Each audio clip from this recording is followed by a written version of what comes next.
سورہ احقاف پارہ نمبر 26۔ نحمدہ و نصلی علی رسولہ الکریم، اما بعد،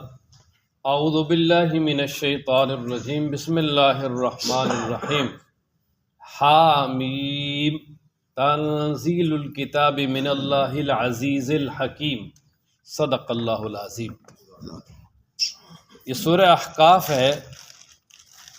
نزولی اعتبار سے اس کا 66واں نمبر ہے، 66، اور جو قرآنی ترتیب ہمارے سامنے ہے اس کے مطابق یہ 46ویں نمبر پہ ہے، اور اس سورہ مبارکہ کے 4 رکوع ہیں، 35 آیات ہیں، اور اس کا نام احقاف ہے۔ احقاف یہ حقف کی جمع ہے، اس کا معنی ہے ٹیلے، اور اس میں آگے آیت نمبر 21 میں قوم عاد کا تذکرہ آ رہا ہے۔ وہ جس علاقے میں رہتے تھے وہ ٹیلے تھے وہاں، تو اس لیے سورہ مبارکہ کا تو وہاں احقاف کا لفظ ہے، اس لیے سورہ مبارکہ کا نام بھی سورۃ الاحقاف رکھا ہے۔ اور اس سے پہلے جو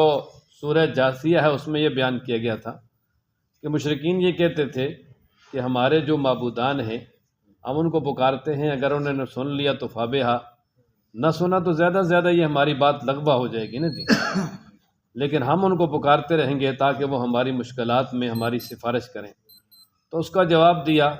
کہ ان کو تمہاری فریاد کی خبر ہی نہیں ہے، وہ تمہاری فریادیں نہیں سن سکتے، تمہاری سفارش کیا کریں گے۔ اور سورہ احقاف میں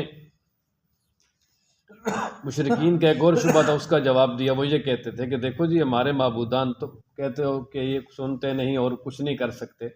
اور یہ مراد براری نہیں کر سکتے،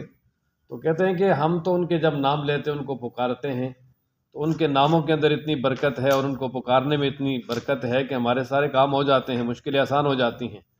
تو سورہ مبارکہ کے آخر میں جواب دیا کہ تم جتنا مرضی ان کو پکارو، جس وقت ہماری طرف سے کوئی پکڑ اور گرفت آئے گی تو تمہیں کوئی بھی نہیں چھڑا سکے گا اس سے۔ اللہ کی گرفت سے کوئی بھی نہیں چھڑا سکتا، کوئی بھی جو ہے نا وہ کسی کا تذکرہ اور کسی کا نام لینا وہاں نہیں چھڑائے گا، وہاں صرف ایمان چھڑانے والا ہے بس۔ اور پھر اس سورہ مبارکہ کا مختصر خلاصہ یہ ہے کہ سورہ مبارکہ کے شروع میں ترغیب الی القرآن ہے، پھر آگے توحید پہ کچھ عقلی اور کچھ منقولی دلائل ہیں، اور اسی طریقے سے کچھ قوموں کے تذکرے ہیں، کچھ تخفیفات ہیں، بشارتیں ہیں، اور آخر میں پھر جو ہے وہ قیامت کا تذکرہ ہے، اس بات قیامت پہ دلیل ہے۔ تو اب اس میں سب سے پہلے بسم اللہ الرحمن الرحیم، حامیم، یہ حروف مقطعات ہیں، اور حروف مقطعات وہ ہیں کہ جو متشابہات میں سے ہیں، جن کی مراد، معنی، مطلب رب ذوالجلال ہی جانتے ہیں۔ یہ اللہ تبارک و تعالیٰ کا راز ہے، رب ذوالجلال کی طرف سے یہ نازل کیے گئے ہیں کہ ان پہ ایمان لانا، ان کو ماننا ضروری ہے، باقی ان میں کیا کچھ ہے اس میں بحث و قرید کرنے سے منع کیا ہے۔ اور پھر یہ جو سورہ مبارکہ سورہ احقاف، یہ حامیم جو سبع ہیں، حوامیم سبع، ان میں سے آخری ہے یہ تنزیل الکتاب، اس میں ترغیب الی القرآن ہے، اور اس میں اس بات کو واضح کیا گیا کہ یہ کتاب جو ہے نبی پاک صلی اللہ علیہ وسلم نے اسے خود نہیں بنایا، یا کسی انسان یا جن یا فرشتے کا کلام نہیں ہے، بلکہ تنزیل الکتاب من اللہ، یہ اللہ کی طرف سے اتاری ہوئی ہے، اور یہ رب ذوالجلال نے اسے اتارا ہے اپنے بندوں کے لیے، جو غالب بھی ہے، حکمت والا ہے، جو غالب ہے، سب کچھ کر سکتا ہے، اور حکمت والا ہے کہ اس کی ہر بات حکمت میں مبنی ہے۔ تو لہٰذا یہ اللہ تبارک و تعالیٰ نے کتاب اتاری ہے اپنے بندوں کے لیے، اور بندوں کی ہدایت کے لیے، تو لہٰذا اسے پڑھو، سمجھو، اس پر عمل کرو، اور اسے اپنی زندگیوں میں لاؤ، اسی میں فائدہ ہے۔ تنزیل الکتاب، اتارنا ہے کتاب کا، من اللہ، اللہ کی طرف سے، العزیز جو غالب ہے، الحکیم جو حکمت والا ہے۔ ما خلقنا السماوات والارض وما بینہما الا بالحق، یہ توحید پہ اگلی دلیل ہے کہ اللہ تبارک و تعالی فرما رہے ہیں کہ ہم نے یہ جو زمین آسمان اتنا بڑا جو نظام ہے، اور یہ اتنے بڑے بڑے جو 2 چیزیں ہیں، یا اسی طرح 7 زمین 7 آسمان جو ہیں، یہ بہت بڑی تخلیق ہے، یہ بے فائدہ نہیں ہے، بلکہ یہ اظہار حق کے لیے ہے، کہ تاکہ یہ اللہ تبارک و تعالیٰ کی قدرت کاملہ اور اس کی وحدانیت پہ دلالت کریں، کیونکہ کائنات کا ذرہ ذرہ یہ اللہ تعالیٰ کی وحدانیت اور اس کی قدرت پہ دلالت کرنے والا ہے۔ اور یہ جو زمین و آسمان ہیں، یہ اللہ تعالیٰ نے اپنی توحید اور وحدانیت اور قدرت کاملہ کے اظہار کے لیے پیدا کیے ہیں، اور پھر یہ ایک وقت مقرر کے لیے ہیں، ہمیشہ کے لیے نہیں ہے، اور یہاں اللہ تعالیٰ نے کائنات بنائی ہے اس لیے تاکہ لوگ جو ہے نا وہ عمل کریں اور پھر قیامت والے دن ان کو اس کے اعمال کا بدلہ ملے، کیونکہ دنیا میں بہت سارے ایسے اعمال کام ہوتے ہیں جن کا بدلہ دنیا میں نہیں ملتا، تو آخرت ضروری ہے، اس لیے آخرت میں اللہ تبارک و تعالیٰ ان کو بدلہ دیں گے۔ لیکن فرمایا کہ جو لوگ کافر ہیں، انکار کرنے والے ہیں، ان کو جو قیامت اور اس کے عذاب سے ڈرایا گیا ہے تو اس سے وہ بالکل جو ہے نا وہ اعراض کر رہے ہیں، منہ پھیر رہے ہیں، اس کی طرف توجہ ہی نہیں کر رہے، حالانکہ انہیں توجہ کرنی چاہیے، اس لیے کہ آخرت میں ضرور اللہ تعالیٰ کی ذات کا سامنا کرنا پڑے گا اور اللہ کے سامنے کھڑا ہونا پڑے گا، اور وہاں ایک ایک بات کی جواب دہی کرنی ہوگی۔ اگر انسان نے دنیا میں کچھ اچھا کیا ہوگا تو وہاں کامیاب ہے، ورنہ ناکامی ناکام۔ فرمایا ما خلقنا السماوات والارض، نہیں پیدا کیا ہم نے آسمانوں اور زمینوں کو، وما بینہما، اور جو کچھ اس کے درمیان ہے اس کو، الا بالحق، مگر حق کے ساتھ، واجل مسمی، اور ایک وقت مقرر کے لیے، والذین کفروا، وہ لوگ جن کفر کیا، عما انذروا، وہ اس سے جس سے ان کو ڈرایا گیا ہے، معرضون، اعراض کرنے والے ہیں، منہ پھیرنے والے ہیں، یعنی ان کو جو آخرت سے باخبر کیا گیا ہے، آخرت کے عذاب سے، اس سے منہ پھیرتے ہیں، حالانکہ اس کا یقین کرنا چاہیے، آخرت آئے گی۔ قل ارأیتم، اچھا اس آیت مبارکہ میں مشرکین سے ان کے شرک پر دو دلیلوں کا مطالبہ کیا ہے۔ ہمیشہ کسی بھی چیز، کسی بھی دعویٰ کو ثابت کرنے کے لیے دو طرح کی دلیلیں ہوتی ہیں، ایک تو یہ ہوتا ہے کہ کوئی عقلی دلیل، عقل سے ثابت کیا جائے کہ یار یہ بات ٹھیک ہے، اور دوسرا یہ ہے کہ نقل کا مطلب منقولی، کہ بھئی پہلی کتابوں سے یا پہلے انبیاء سے کوئی اس بارے میں کوئی بات ملتی ہو کہ انہوں نے پہلی کتابوں میں ہو یا پہلے انبیاء نے یہ بات کہی ہو جی کہ اللہ تعالیٰ کے علاوہ بھی کسی کو پکارنا جائز ہے، یا انہوں نے کسی موقع پہ اللہ کے علاوہ کسی کو پکارا ہو، اللہ کے علاوہ کسی کو الہ اور معبود مانا ہو۔ یہ دو چیزیں ہیں، کہ پہلی عقلی دلیل ہے کہ کوئی عقل سے ثابت کرو، عقلی دلائل سے تو واضح طور پہ ثابت ہے کہ رب ذوالجلال، خالق، مالک، رازق، سب کچھ جب وہی ہیں تو وہی عبادت کے لائق ہے، وہی الہ اور معبود ہے، اس کے ساتھ کوئی شریک نہیں ہے۔ اگر تمہارے پاس تمہارے معبودوں کے بارے میں کوئی عقلی دلیل ہے تو لاؤ۔ مثلا عقلی دلائل میں سے ایک یہ بھی ہے نا کہ جس طرح ہم اللہ کے بارے میں کہتے ہیں جی اللہ تعالیٰ معبود ہے، کیوں جی اللہ خالق ہے، تو بتاؤ انہوں نے کیا پیدا کیا ہے، آیا انہوں نے بھی کچھ بنایا ہے، کچھ پیدا کیا ہے، ان کی بھی کوئی مخلوق ہے، انہوں نے بھی کوئی چیز بنائی ہے، وہ بھی صانع اور بنانے والے ہیں، تو ظاہر ہے کچھ بھی نہیں ہے۔ جب کچھ بھی نہیں ہے تو عقلی دلیل بھی نہیں ہے ان کے پاس۔ یا کیا تمہارے پاس کوئی ایسی دلیل ہے کہ جس سے یہ ثابت ہو جائے کہ بھئی ان کو اللہ تعالیٰ کے ساتھ جو ہے نا وہ شرکت حاصل ہے؟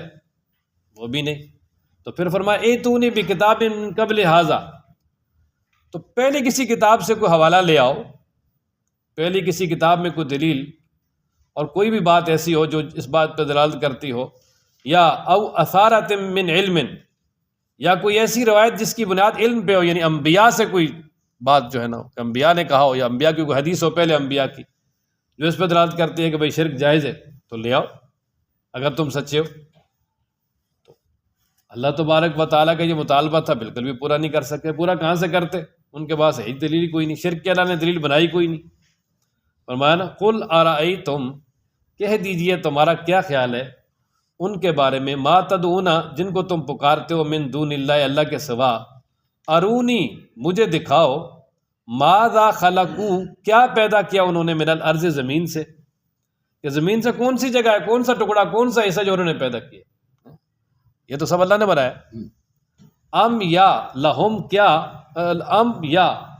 لہم، ان کے لیے، شرکن، کوئی شرکت ہے، فی السماوات، آسمانوں میں، یعنی آسمانوں کو بنانے میں وہ شریک ہے کہ زمین کا کوئی ایک حصہ بنا دیا ہے، باقی آسمان بنانے میں وہ اللہ کے ساتھ شریک ہو گئے ہوں، کیا ہے کوئی ایسی بات؟ نہیں، بالکل بھی نہیں۔ تو پھر فرمایا ایتونی، اللہ اکبر، ایتونی، لے آؤ میرے پاس، بکتاب، کوئی بھی کتاب، من قبل ھذا، اس سے پہلے، یعنی پہلے کسی بھی کتاب میں یہ بات لکھی ہو تو لے آؤ، او اثارۃ من علم، یا کوئی ایسی روایت اور اثر لے آؤ، من علم، جس کی بنیاد علم پر ہو، ان کو تم صادقین، اگر تم سچے ہو تو نہیں لا سکے۔ ومن اضل ممن یدعو، اب یہ اللہ تبارک و تعالیٰ نے دلیل عقلی اور منقولی کا نتیجہ پیش کیا کہ اللہ تعالیٰ فرماتے ہیں کہ دیکھو جی، جب وہ اپنے شرک پر عقلی دلیل بھی نہ پیش کر سکے اور منقولی دلیل بھی نہ پیش کر سکے، تو ان کا یہ دعویٰ کہ اللہ تبارک و تعالیٰ کے علاوہ اور بھی معبود ہیں جن کو وہ پکارتے وہ بھی اللہ کے ساتھ شریک ہیں، یہ دعویٰ ہی غلط ہو گیا۔ اب جب دعویٰ ان کا غلط ہو گیا اور وہ اس کو ثابت بھی نہ کر سکے، تو فرمایا پھر ان سے بڑا گمراہ کوئی بھی نہیں ہے کہ جو اللہ کو چھوڑ کر ان کو پکارتے ہیں جو ان کی پکار کو قیامت تک نہیں سن سکتے۔ اب قیامت تک نہیں سن سکتے کا مطلب یہ کہ وہ قیامت تک ان کی جو ہے نا وہ پکار کو سن کر ان کی مدد نہیں کر سکتے، ان کے لیے کچھ بھی نہیں کر سکتے، ان کے کوئی کام نہیں آ سکتے۔ دو صورتیں ہیں، ایک تو یہ کہ وہ سنتے ہی نہیں، اگر سن بھی لیں تو پھر بھی فرمایا وہ حاجت براری نہیں کر سکتے، کچھ بھی نہیں کر سکتے، اور فرمایا کہ وہ قیامت تک ان کی پکار اور دعاؤں اور ان کے عبادات سے بالکل غافل ہیں، ان کو پتہ ہی نہیں ہے۔ کل قیامت والے دن اللہ تبارک و تعالی نیک لوگوں سے سوال کریں گے جن کی پوجا کی گئی ہے، جن کو اللہ کا شریک بنایا گیا ہے، ان میں سرفہرست عیسیٰ علیہ السلام ہے کہ بھائی آپ نے ان لوگوں سے کہا تھا کہ آپ میرے ساتھ جو ہے نا وہ شریک کرو، وہ کہیں گے جی ہمیں تو پتہ ہی نہیں، ہم نے تو کہا ہی نہیں، ہم تو ان کی عبادت سے غافل ہیں، ہمیں پتہ نہیں، بے خبر ہیں، ہمیں پتہ ہی نہیں ہے۔ غافل کا معنی بے خبر، ہمیں کوئی پتہ نہیں ہے، ہم ان کی عبادت کے ذمہ دار بھی نہیں ہیں، اور بلکہ وہ ان کی طرف بڑے سختی سے ان کے ساتھ پیش آئیں گے، کہیں گے آپ لوگوں نے ہمیں اللہ کے سامنے شرمسار کیا، آج ہماری پیشی ہوئی تمہاری وجہ سے، تم نے ہمیں اللہ کے ساتھ شریک کیا۔ کیونکہ یہ اللہ کے ساتھ جو شرک کرنے والا معاملہ ہے بڑا حساس ہے، اس کی حساسیت کا آپ اس سے اندازہ کر لیں کہ نسائی میں ایک روایت ہے اور مسند احمد میں بھی ہے کہ ایک شخص نے آپ علیہ السلام کے سامنے بیٹھ کر کہا جی ماشاء اللہ و ما شئت، ماشاء اللہ و ما شئت۔ ہم کہتے ہیں نا جی ماشاء اللہ، جو اللہ چاہے، تو اس نے ساتھ یہ بھی کہہ دیا جی ماشاء اللہ و ما شئت، کہ اللہ کے پیغمبر جو اللہ چاہے جو آپ چاہے۔ آپ علیہ السلام اس کی طرف شدید غصے ہوئے، ناراض ہوئے، اور آپ علیہ السلام نے فرمایا نسائی کے الفاظ اجعلتنی للہ ندا، کیا تو نے مجھے اللہ کا شریک بنا دیا؟ اور مسند احمد کے یہ الفاظ ہیں اجعلتنی واللہ عدلا، کیا آپ نے مجھے اور اللہ کو برابر کر دیا؟ ماشاء اللہ، ماشاء اللہ، صرف اللہ چاہے۔ یہ اتنا حساسیت کا معاملہ ہے کہ آپ علیہ السلام کے بارے میں صحابی نے اتنا کہہ دیا کہ ماشاء اللہ و ما شئت، مجھے اللہ کے برابر کر رہا ہے۔ اور آپ علیہ السلام نے اللہ سے دعا کی تھی اللہم لا تجعل قبری وثنا یعبد، ساری حدیثوں میں موجود ہے، اللہ میری قبر کو سجدہ گاہ نہ بنانا۔ اللہ نے ایسی قبول کی آج تک کوئی نہیں کر سکتا، اللہ، بلکہ اللہ تعالیٰ کے محبوب نے یہود و نصارہ پہ لعنت فرمائی، فرمایا لعن اللہ اليہود والنصارى، یہودی اور عیسائیوں پہ لعنت ہو، اتخذت قبور انبیاءہم مساجدہ، انہوں نے اپنے انبیاء کی قبروں پہ سجدے شروع کر دی۔ تو یہ بڑا حساسیت والا مسئلہ، اور اپنی امت سے کہہ دیا لا تطرونی کما اطرت النصارى عیسیٰ بن مریم، جس طرح عیسیٰ بن مریم کی تعریف کر کے اس کی امت والوں نے اس کو بہت اونچا کر دیا، اللہ کے ساتھ ملا دیا، فرمایا میرے ساتھ ایسا نہیں کرنا، انا عبد اللہ و رسول، میں اللہ کا بندہ اور رسول ہوں۔ تو یہ بڑا حساس معاملہ ہے، اس لیے جو اللہ کے نیک بندے وہ کہاں اللہ کے ساتھ شرک کو برداشت کر سکتے ہیں، جنہوں نے پوری زندگی اللہ کی توحید بیان کی، تو وہ قیامت والے دن سخت غصے ہوں گے، اور خاص طور پہ پھر جو ان کے معبودان باطنہ ہیں وہ بھی ان سے ناراض ہو جائیں گے، اور وہ بھی کہیں گے بھائی آج اپنا اپنا کام ہے، ہمارا کوئی بھی نہیں ہے، چلیں ہم نے کون سا جو آپ کو اپنی عبادت پہ پکڑ کے لگایا تھا، تم خود لگ رہے تھے۔ اللہ فرماتے ہیں نا ومن اضل، کون بڑا گمراہ ہو سکتا ہے، ممن، اس شخص سے، یدعو جو پکارتا ہے، من دون اللہ، اللہ کے سوا، من لا یستجیب، اس کو جو نہیں سنتا، لہو، اس کی، الی یوم القیامہ، قیامت تک، وہم، اور وہ، عن دعائہم، ان کے پکارنے سے، غافلون، غافل ہیں، وہ ان کے پکارنے سے غافل ہیں، ان کو کہ بھئی کون عبادت کر رہا ہے ہماری، کون پکار رہا ہے۔ وَإِذَا حُشِرَ النَّاسُ، اور جب جمع کیا جائے گا لوگوں کو میدان محشر میں، تو کانوا لہم اعداء، تو وہ ہو جائیں گے ان کے لیے دشمن، ایک تو وہ دشمن اور ناراض ہو جائیں گے، خبردار، وکانوا، اور وہ ہوں گے، بعبادتہم، ان کی عبادت کا، کافرین، انکار کرنے والے، وہ انکار کریں گے بھئی ہماری تو کوئی عبادت نہیں کی، ہم نے تو کہا ہی نہیں۔ وَإِذَا تُتْلَىٰ عَلَيْهِمْ، اب یہ مشرکین پہ ایک شکوہ ہے، اللہ اکبر، مشرکین پہ جب قرآن و مجید پڑھا جاتا، قرآن و مجید کی تلاوت کی جاتی اور قرآن و مجید کے وہ آیات سنتے، اور ظاہر ہے کہ قرآن و مجید کی آیات ایسی تھی کہ جس کا وہ مقابلہ نہیں کر سکتے تھے، مقابلے کے لیے کوشش بھی کی انہوں نے، اور قرآن نے چیلنج بھی دیا کہ اس کا مقابلہ لے آؤ، قرآن لے آؤ اور کتاب لے آؤ، وہ بھی نہیں لا سکے، 10 صورتیں لے آؤ، وہ بھی نہیں لا سکے۔ فَأْتُوا بِسُورَةٍ مِّن مِّثْلِهِ، چھوٹی سی صورت اس کی مثل لے آؤ، وہ بھی نہیں لا سکے۔ اور جب بالکل ہار گئے نا تو پھر اس کے علاوہ جب انسان بالکل بے بس ہو جاتا ہے تو پھر الزامات شروع کر دیتا ہے۔ اب پہلا الزام یہ لگایا جی یہ کتاب اللہ کی کتاب ہے ہی نہیں، یہ تو جادو ہی ہے،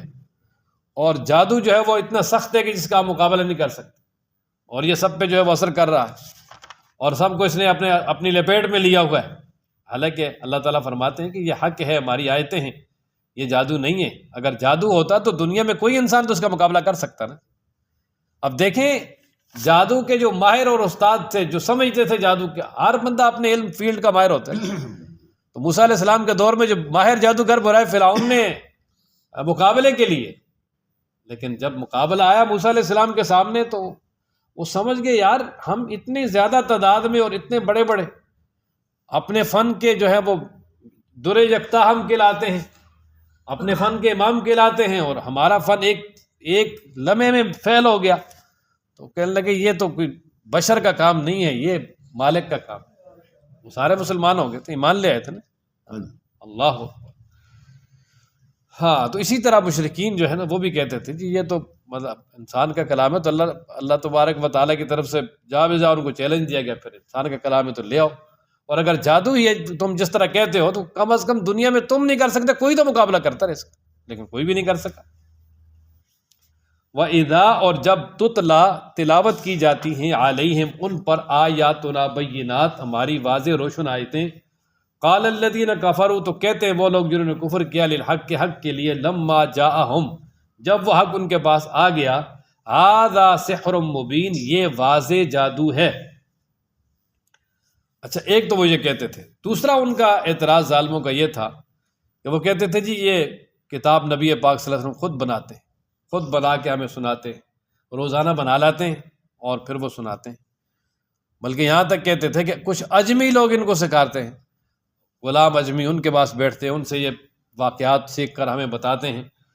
تو اللہ تبارک و تعالیٰ نے فرمایا یہ تو واضح عربی ہے، اس کا تو تم بھی مقابلہ نہیں کر سکتے، تو اجمی کہاں سے؟ اور دوسری بات یہ ہے کہ یہاں جو جواب دیا، فرمایا کہ میرے پیغمبر آپ ان سے کہیں کہ اگر میں نے اس کتاب کو خود بنایا ہے اور خود بنا کر اللہ کی طرف جھوٹ منسوب کیا ہے تو پھر ظاہر ہے اللہ نے مجھے سزا دینی ہے، پھر تم تو مجھے اللہ کی سزا سے نہیں بچا سکتے، تو پھر ٹھیک ہے تم انتظار کرو۔ پھر فرمایا یہ ہو ہی نہیں سکتا کہ میں اللہ کی طرف کوئی بھی چیز بنا کے اللہ کی طرف منسوب کروں، نہیں، بلکہ یہ حقیقتاً اور یہ بالکل واضح ہے کہ یہ رب ذوالجلال کا کلام ہے۔ بلکہ اللہ تبارک و تعالیٰ نے سورہ الحاقہ میں بڑے سخت جو ہے نا وہ الفاظ استعمال کیے، اور یہ سختی جو ہے نا یہ کفار کے خلاف جو ہے نا یہ سخت لہجہ استعمال کیا ہے کہ وہ نبی پاک صلی اللہ علیہ وسلم پر کتنے بڑے بڑے الزامات لگاتے تھے کہ یہ خود بناتے ہیں۔ اللہ فرماتے ہیں وَلَوْ تَقَوَّلَ عَلَيْنَا بَعْضَ الْأَقَاوِيلِ، اگر نبی پاک صلی اللہ علیہ وسلم خود بنا کے کوئی بات ہماری طرف منسوب کر دیتے تو لَأَخَذْنَا مِنْهُ بِالْيَمِينِ، ہم ان کو دائیں ہاتھ سے پکڑتے، ثُمَّ لَقَطَعْنَا مِنْهُ الْوَتِينَ، پھر ہم ان کی رگیں جان کاٹ دیتے۔ یہ اتنا بڑا جرم ہے اللہ کی طرف کوئی بات منسوب کرنا ہے، تو اللہ کے نبی کیسے کر سکتے؟ اللہ کے نبی تو اللہ کی بتائی ہوئی کتاب جو ہے نا وہ نازل کردہ کتاب ہی لوگوں کو سنا رہے ہیں، اور وہ تو اسی کی اتباع اور پیروی کر رہے ہیں۔ اللہ اکبر۔ تو فرمایا پھر بھی یہ ظالم جو ہے نا یہ باز نہیں آتے الزامات لگانے سے۔ ام یقولون افترا، کیا وہ کہتے ہیں کہ اس کتاب کو اس نے گھڑ لیا ہے؟ قل کہہ دیجئے ان افتریتہ، اگر میں نے اس کو گھڑ لیا ہے تو فلا تملکون، پس تم نہیں مالک لی میرے لیے، من اللہ، اللہ کے سامنے، شیئا کچھ بھی، کہ تم میرے لیے کسی چیز کے مالک نہیں اللہ کے مقابلے میں کچھ بھی، یعنی اللہ تعالیٰ اگر مجھے عذاب دینا چاہیں گے اس پر تو تم مجھے نہیں بچا سکتے۔ ہوا عالم، اللہ تعالیٰ خوب جانتا ہے، بما، ان باتوں کو، تفیضون فیہ، جن میں تم لگے ہوئے ہو، کہ یہ جو تم الزامات لگا رہے ہو نا، کبھی یہ جادو ہے تو کبھی یہ خود بنائی ہوئی ہے، اللہ تبارک و تعالیٰ اس کو جان رہے ہیں، اللہ تعالیٰ اس کا بدلہ دیں گے تمہیں۔ اور باقی یہ کہ جہاں تک میری رسالت اور سچائی کی بات ہے، کفا بھی شہیدم بینی و بینکم، میرے اور تمہارے درمیان اس میں بطور گواہ کہ اللہ ہی کافی ہے، اللہ کی گواہی کافی ہے۔ اور اللہ تبارک و تعالیٰ نے میری نبوت اور رسالت اور حقانیت اور صداقت کی گواہی دے دی ہے، تمہاری ضرورت ہی نہیں۔ وَهُوَ الْغَفُورُ الرَّحِيمُ، وہی بخشنے والا رحم کرنے والا ہے۔ یعنی یہ دعوت دے دی اب بھی ان کو کہ ہے وہ بڑا غفور، غفور کا معنی بار بار معاف کرنے والا۔ تو اگر آنے میں کوئی دیر بھی کر دے گا، زندگی بھی اگر کفر و شرک پہ گزار کے موت سے پہلے پہلے آ جائے گا تو بخش دے گا، کیونکہ وہ رحم کرنے والا ہے۔ وہ بخش کر اپنی رحمت کے سمندر میں داخل کر کے ہمیشہ ہمیشہ کے لیے کامیاب کر دے گا، لیکن کوئی آئے تو صحیح۔ تو اللہ تعالیٰ ہم سب کو قرآن پڑھنے، سمجھنے، عمل کرنے کی توفیق عطا فرمائے۔ وآخر دعوانا الحمدللہ۔